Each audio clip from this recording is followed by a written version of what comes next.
దైవ మర్మములు సహోదరుడు భక్త సింగారి అనుభవములో దేవుడు ఆయనకు బయలుపరిచిన మర్మములను అనుదినము పంచుకొనుట.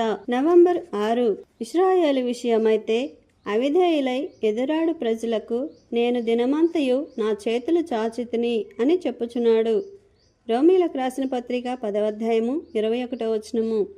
పాలస్తీనా ప్రజలు దేవునికి అవిధేయులైనందున చెదరగొట్టబడి లోకమంతటా అన్ని దేశములలో నివసించుచుండిరి.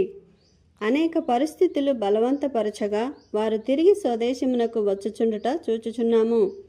ఏ ఏ దేశముల నుండి పోయిరో ఆయా దేశముల నుండి ధనము జ్ఞానము తెచ్చుకొని తాము ఆక్రమించుకొనిన భూభాగము ఒక ఎడారిగా నుండుగా దానిని ఒక 25 సంవత్సరములలో ఫలవంతమైన భూమిగా మార్చివేసిరి.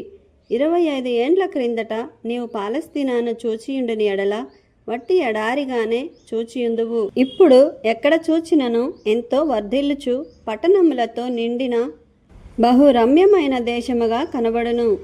ఇప్పటికింకను క్రొత్త పాఠశాలలు కళాశాలలను స్థాపించుచునేయున్నారు. క్రీస్తు లోకమునకు రాకపూర్వము చాలా కాలమునకు ముందుగా అరణ్యము పుష్పించునని ప్రవక్తలు చెప్పియుండుటను వారు లేఖనముల నుండి ఎత్తి చూపగలుగుచున్నారు. ఈ యూదులే లేఖనములను బహుభద్రముగా నుంచియున్నారు. యూదులలో నుండి వచ్చిన విశ్వాసులైన క్రైస్తవులతో పాలస్తీనాలో నేను కొన్ని దినములు గడిపితిని. వారి స్వదేశస్థుల విషయమై ఎంతగానో చింతించుచున్నానని వారు నాకు తెలిపిరి.